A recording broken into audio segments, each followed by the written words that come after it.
was his name. He brought some great names to the game. When he was a boss at Celtic Park, he taught them how to play football. He made the greatest of them all.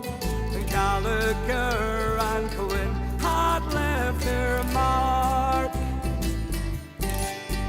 And they gave us James McRory and Paul McStay. They gave us Johnstone, Tully, Murdoch, Cole and Hay. And most of the football greats that have passed through Parkhead's gates for to play football the Glasgow Celtic way. 38 there was a show. Glasgow was the place to go. The motto of the tower was football's prize. England sent four of the best that didn't meet with much success, 'cause the trophy ended up in paradise. And they gave us James McRory and Paul McStay. They gave us Johnstone, Tully, Murdoch, Cole and Hay. And most of the football greats that have passed through Parkhead's gates for to play football the Glasgow Celtic way. Then in 1957 we faced a man called Georgie Nevin. The game is etched on every Celtic flag. Wilson, Mochan and McPhail and Willie Fernie scored as well as the Celtic beats the Rangers 7-1. And they gave us James McRory and Paul McStay. They gave us Johnstone, Tully, Murdoch, Cole and Hay. And most of the football greats that have passed through Parkhead's gates for to play football the Glasgow Celtic way. 10 years they had gone and so to Portugal we had to go to play a team that Italy adore. Celtic went out to attack. They won the big cup and they brought it back. It's the first time it had been on British soil. And they gave us James McRory and Paul McStay. They gave us Johnstone, Tully, Murdoch, Cole and Hay. And most of the football greats that have passed through Parkhead's gates for to play football the Glasgow Celtic way. And they gave us James McRory and Paul McStay. They gave us Johnstone, Tully.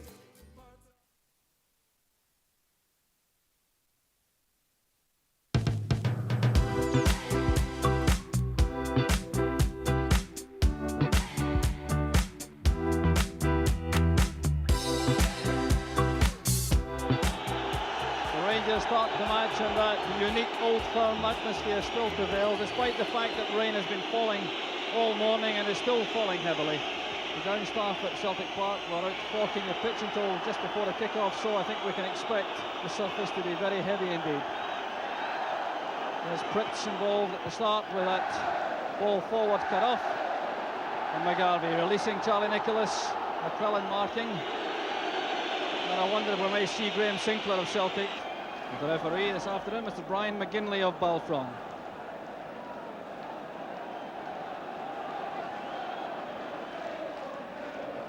McKinnon's forward pass. Russell going to get back to Cooper.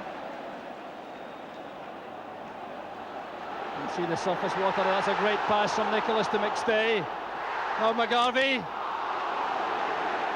Well, a great build-up from Celtic. Needed a better finish than that. But a moment of concern for Rangers. The pass from Nicholas, splitting the Rangers defence for McStay. The first time pass inside to McGarvey, and that's not a shot he'll be proud of. Played in by Reid. Well won by Stevens. Brain forcing it forward. Now Reid. McLeod taking on Russell. And McKinnon with the decisive clearance. Beautifully played down by Johnstone for Cooper. Back to Johnstone. That'll be a penalty kick perhaps. No, the referee's waving play on. Now that surely was very close. Mark Reid with the challenge from behind. Now the pass came forward from Dave Cooper. Let's see this ball going through to Johnstone. He controlled it well, appeared to be clear. Well, that looked very close to a penalty kick to me.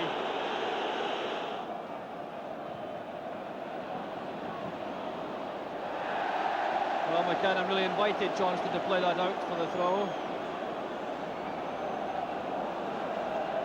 So 15 minutes of all-out, fast, determined action have gone, and still no scoring. Russell to Dawson. Whitford off in the run ahead, getting behind Danny McGrain. And the Celtic captain concedes the corner kick.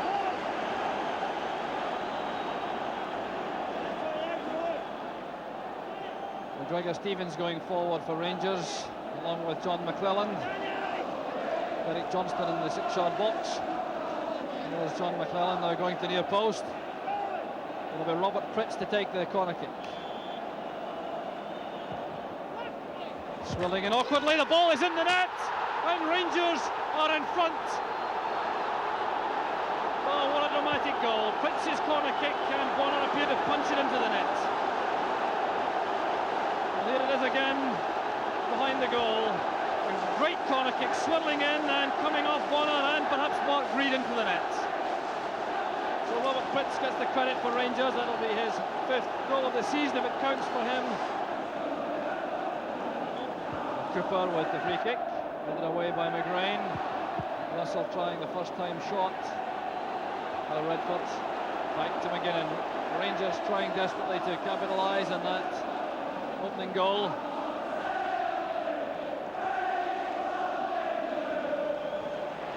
Great tackle by Paul McStay. Common playing it through the middle. The Rangers defence hesitating. Here's a great chance for Murdo McLeod.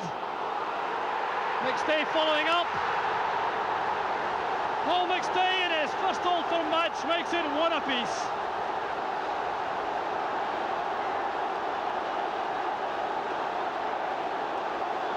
The ball for Murdo McLeod, a chase through the middle of the Rangers defence hesitated. Jim Stewart did well, spreading himself initially. The ball breaking free, and there goes Paul McStay to pick up his 4th goal of the season.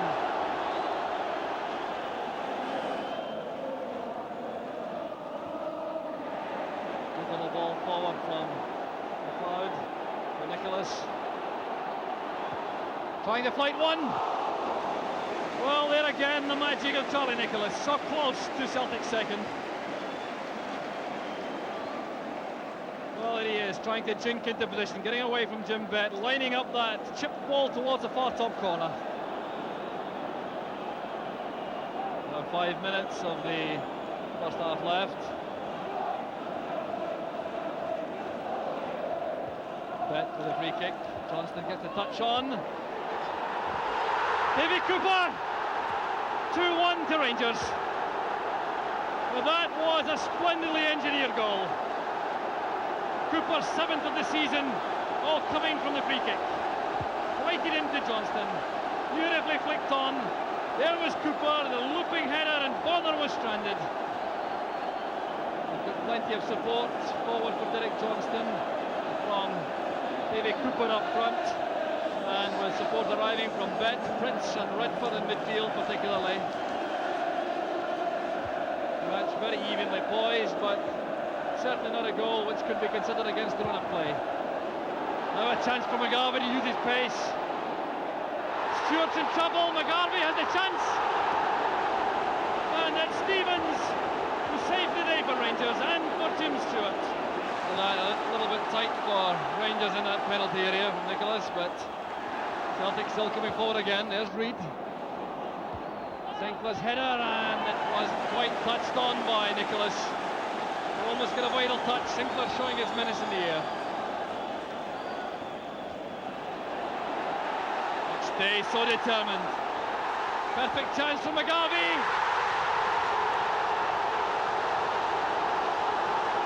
McGarvey takes the acclaim of the Celtic supporters. Two apiece, and that's all down to young Paul McStay. He nipped in to win the challenge, sidestepped that challenge from McClellan. The perfect ball into the path of McGarvey, and Stewart had no chance from the shot. McGarvey's 7th of the season, and undoubtedly the most welcome. Celtic supporters now jubilant. They can sense the possibility of victory. McClelland up this time in the other box. Here's McGarvey, Nicholas on the halfway line. Oh, Nicholas dummying McKinnon. Playing it now for McLeod, a great chance for Celtic. Martin McLeod, 3-2 to Celtic. And that was the epitome of masterly play on the break. Watch it again. Nicholas with a pass for McLeod. Bett couldn't get back to him. The shot was decisive, it was accurate. And McLeod now surely has snatched victory for Celtic. The subject matter may be, but the corner kick's been taken already. There's Paul McStay. It's handed away by McCormick. There's Burns. Joe Miller stepping away from Law. McStay's pass. There's McAvenny. In the middle is Andy Walker. And Celtic are ahead. 7 minutes into the match. Burst of pressure on the far side from Celtic pays off.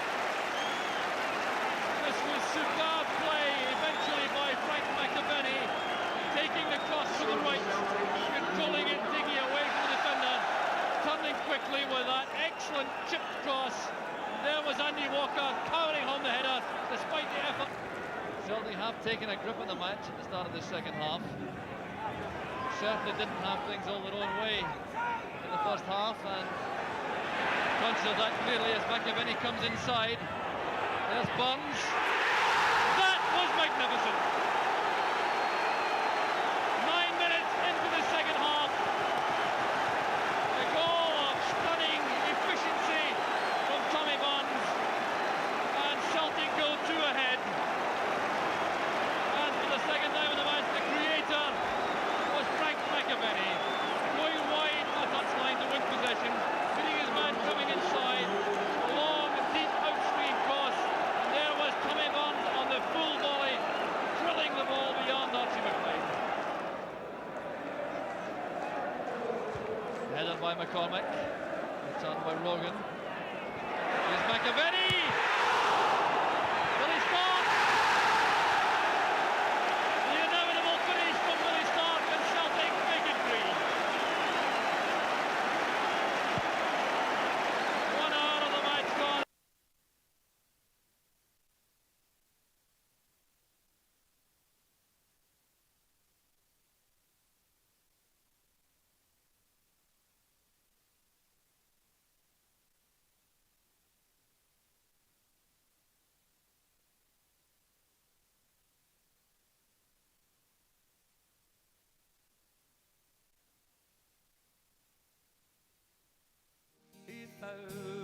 times in June.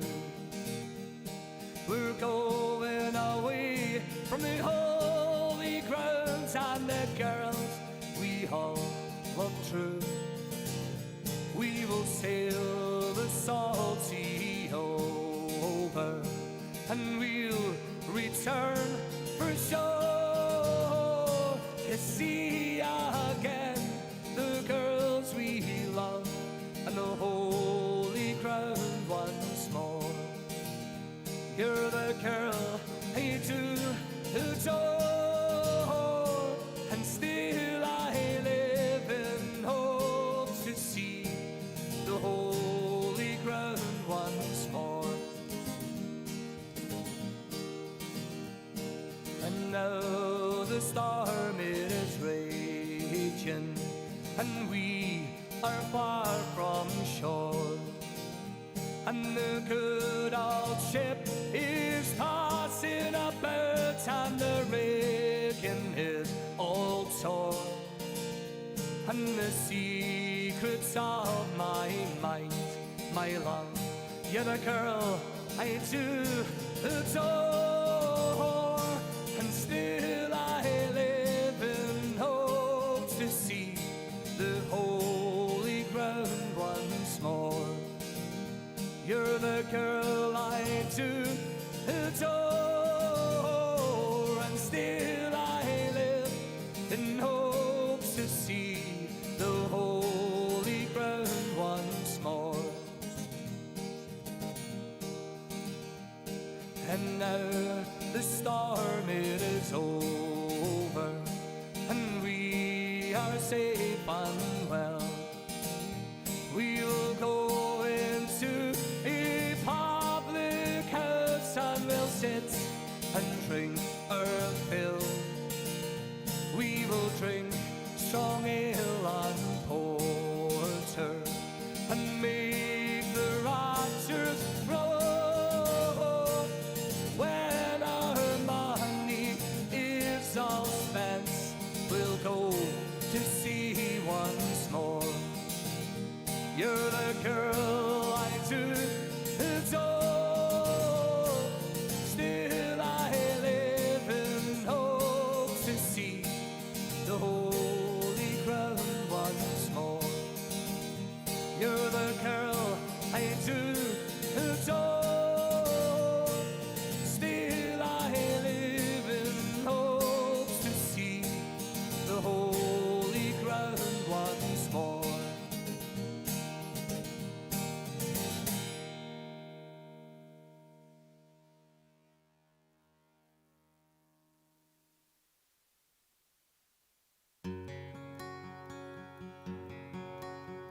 By lonely prison wall, he heard a young girl calling,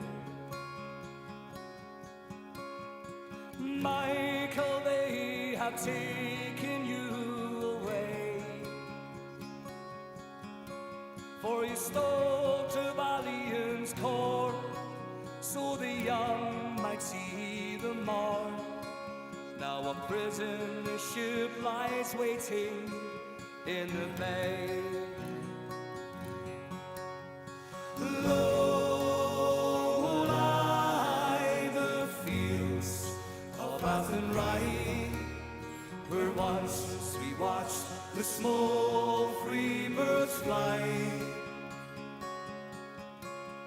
The love was on the wing, we had dreams and songs to sing.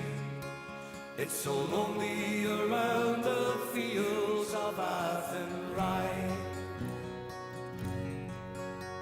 By lonely prison wall, he heard a young man calling, nothing matters, Mary, when you're free. Against the famine and the crowd, I rebelled, he cut me down. Now you must raise our child with dignity. Lord, Athenry, where once we watched the small free birds fly. The love was on the wing, we had dreams and songs to sing. It's so lonely around the fields of Athenry. By lonely harbour wall, she watched the last star falling, as a prison ship sailed out against the sky. For she lived in hope and prayed for her love in Botany Bay. It's so lonely around the fields of Athenry. Low lie the fields of Athenry, where once we watched the small free birds fly. The love was on the wing, we had dreams and songs to sing. It's so lonely around the fields of Athenry.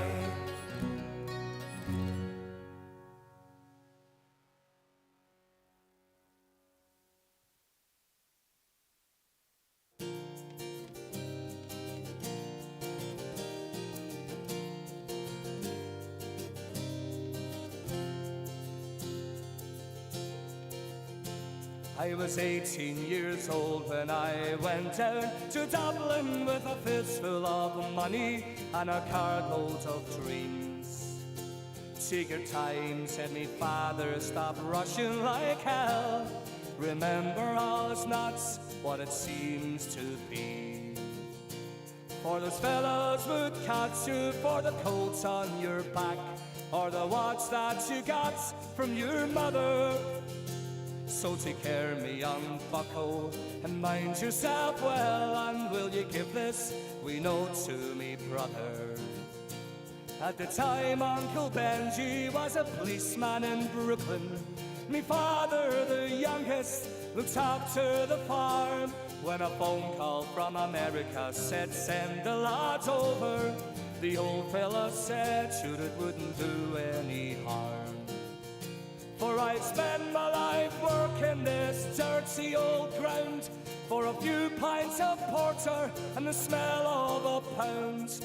And maybe there's something you'll learn, or you'll see, and you can bring it back home. Make it easy on me. So I landed at Kennedy in a big yellow taxi, carried me and me bags through the streets and the rain. Well, me poor heart was thumping around with excitement. I hardly even heard what the driver was saying. We came in the short pathway to the flatlands in Brooklyn, to my uncle's apartment on the East 53rd. I was feeling so happy, I was humming his song. I sang, you're as free as a bird. Well, the short in the story, what I found out that day was that Benji got shot down in an uptown foray. And while I was flying my way to New York, for Benji was lying in a cold city morgue. Well, I phoned up the old fella, told him the news. I could tell he could hardly stand up in his shoes, and he wept as he told me, go ahead with the plan, and not to forget, be a proud Irishman. So I went up to Nellie's beside Fordham Road. I started to learn about lifting the load. But the heaviest thing that I carried that year was a bittersweet thought of my hometown so dear. I went home that December 'cause the old fella died, and to borrow the money from a fill on the side,